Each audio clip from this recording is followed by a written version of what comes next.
외국 기업 좋은 상품 소개하는데요. 오늘은 발효 구기자. 이거 아주 좋습니다. 맛있네요. 혈액순환, 당뇨, 고혈압 예방에 아주 좋다는데 동맥경화기 있는 분들도 좋다고 합니다. 이봉규TV 특가 할인합니다. 왕창 세일. 전화하시죠. 아주 좋아요. 네, 선거 전략의 달인 이영작 박사 연결해서 알아봅니다. 안녕하세요. 안녕하세요. 네, 아이고 오늘 드디어 선거 날입니다. 글쎄 말이에요. 아이고 어떻게 이번 선거 보고 계십니까? 글쎄요, 여론조사상으로는 불리하다는 말들도 있고, 그 다음에 또 지금 방송해 보니까 언론에서는 한 60군데 정도가 굉장히 박빙이다. 네. 그 가운데 이제 원희룡 후보고 이재명 후보가 이제 경쟁하는 개항을도 박빙이다. 이런 얘기가 나오기 때문에 사실 박빙인 경우에는 누가 이긴다 진다를 얘기하기보다는 네. 어느 편이 과연 유권자를 더 동원할 수 있느냐, 또 어느 편이 정말 그 후보자들을 역겹게 해가지고 네. 그 역겹게 한 후보를 지지하는 유권자들이 투표장에 안 나온다라든지 네. 그런 거에 딸렸기 때문에 네. 그렇잖아요. 그러니까 예를 들어 민주당 지지자가 국민의힘 투표하는 일은 그렇게 많지 않을 거예요. 예. 또 반대로 봐도 국민의힘을 지지하는 사람이 국민의힘 지지자가 마음에 안 들어. 그래서 민주당을 지지한다 또는 투표한다. 그런 일은 거의 없죠. 거의. 상식적으로 없는 일이죠. 네. 그러니까 사람의 그 투표 심리상 싫으면 꼴보기 싫으니까 안 나가는 거지. 안 나가는 그게 이제 관건이죠. 그게. 그게 굉장히 이제 문제인 거죠. 그래서 결국은 그러니까 지금 민주당 후보들 여러 명이 지금 물의를 일으키고 있는데요. 네. 물의를 일으킨 사람들 후보들을 지지하는 사람들이 과연 유권 투표장에 나가겠느냐 네. 그런 것과 또 국민의힘 유권자들이 얼마나 투표장에 나가겠느냐 그건데. 그게 이제 상당히 저는 결정타라고 생각하기. 근데 그렇다고 보면 누가 많이 나갈까요? 근데 그게 예. 그러니까 예를 들어서 그러니까 2012년도에는 새누리당이 더 많이 나갔고, 네. 그리고 2016년에 네. 2016년에는 새누리당은 2012년하고 거의 비슷했는데, 네. 민주당 그 당시에 민주당 지지하는 사람들이 훨씬 더 많이 나왔어요. 네. 그래서 결국은 이제 2016년 총선에 큰 차이는 아니지만 패배한 거거든요. 예. 네. 그리고 이제 제일 놀라운 거는 지난 총선에서는 민주당 그러니까 그 당시에 보수 측에서도 유권자가 2016년에 비하면 많이 나왔는데 2010 그러니까 민주당 측에서는 2016년 대비 유권자가 거의 한 300여만 명이 많이 나왔어요. 난 참 그렇게 많은 유권자가 동원될 수 있다는 것에 놀랐는데. 부정선거 의혹도 있었고요. 예. 네, 그렇지만 내가 네, 투표수 부풀리기 이런 것도 있을 수 있으니까요. 네. 내가 그것에 대해서 내가 네. 지금 어떤 증거가 그러니까 확률적인 증거는 얘기들을 하지만 네. 그 통계적인 증거가 없기 때문에 네. 얘기하기 힘든데 내가 보니까요. 네. 2016년에서 2020년으로 넘어오면서 네. 민주당에서는 이 546만 표가 더 나왔어요. 네. 그리고 미래통합당에서는 270만 명이 더 나왔어요. 그러니까 결국 그 차이로 243만 명이 동원이 덜 돼서 그 미래통합당이 참패한 거죠. 그렇죠. 그러면 이번에는 어디가 더 많이 나올 것 같습니까? 결국은 이번 중요한 건 투표장에 많이 나오는 팀이 이기는 건데 그 요인이 어떤 게 작용할 수 있을까요? 그 원동력이. 이게 이게 2020년 총선 당시에는 네. 뭐 여러 가지가 있지만 그 당시에는 코로나 전국이었기 때문에 네.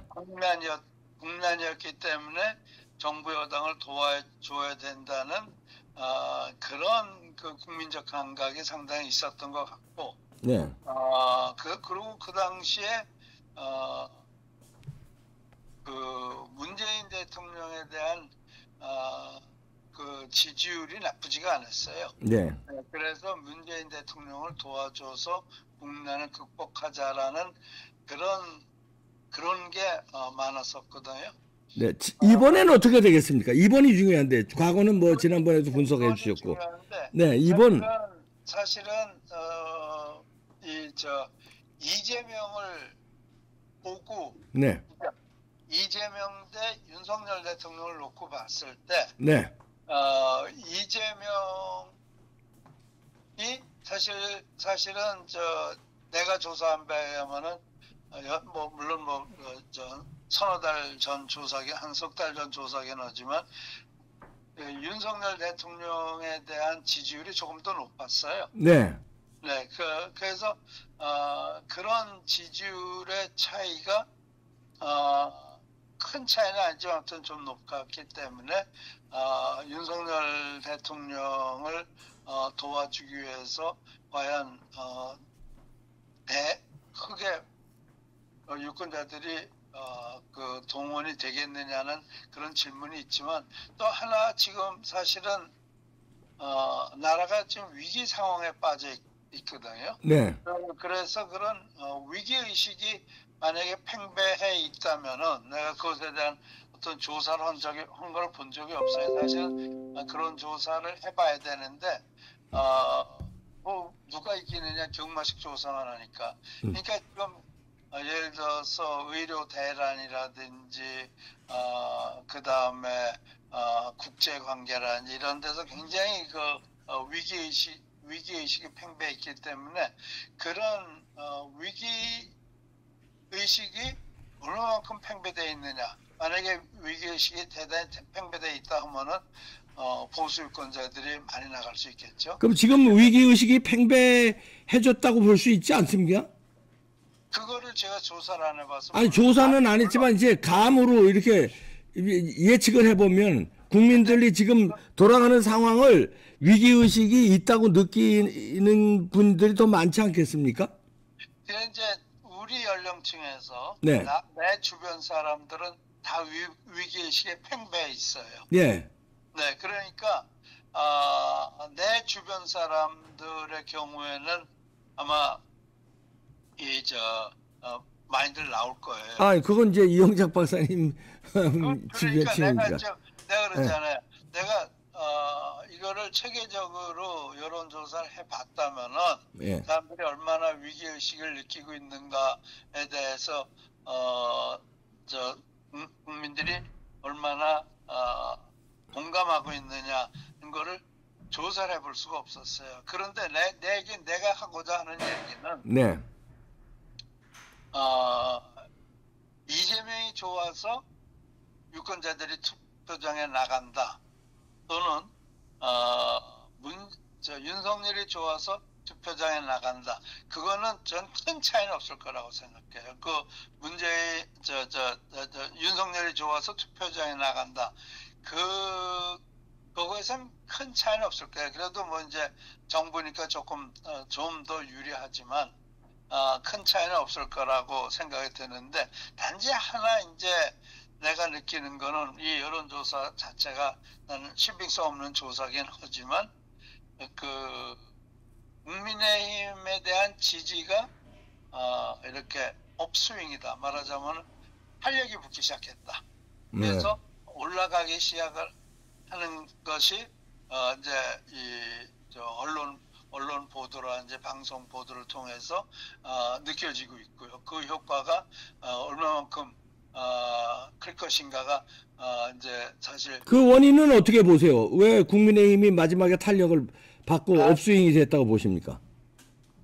뭐 여러 가지 원인이 있겠지만 역시 이제 저쪽 민주당의 막말 파동. 네. 김준혁. 예. 네. 그다음에 조국이 뭐 입만 벌리면 탄핵한다고 그래서 네. 국정이 혼란스러워지는 거. 국민은 사실 국정이 혼란스러워지는 것에 대해서 굉장히 불안해하거든요. 네. 그래서 국정을 혼란하게 한다.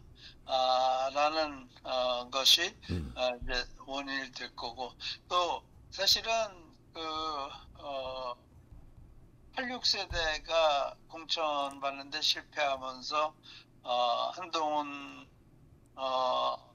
위원장의 메시지가 증발이 돼 버렸거든요. 네. 그런데 그 후에 지난 한 달 동안은 말하자면은 범죄 세력, 네. 범죄 세력을 척결해야 된다라는 면서 그 메시지를 찾았어요.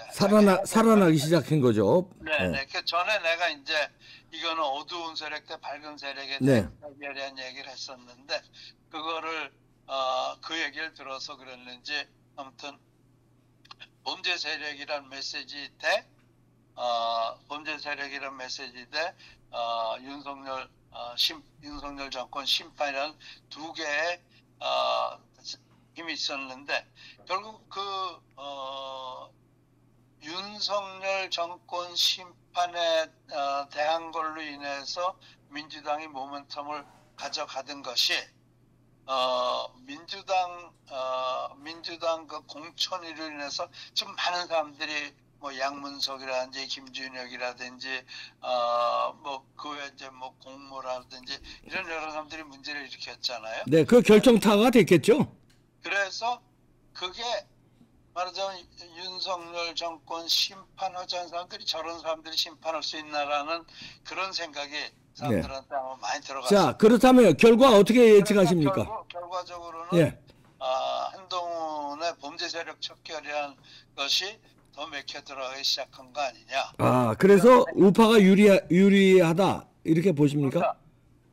그러니까 나는 오른 눈으로 보는 사람이니까 나는 유리하다고 생각을 하지만 또 역시 내가 우파니까 불안감이 없는 건 사실이에요. 그렇죠. 불안감이 없지는 않아요.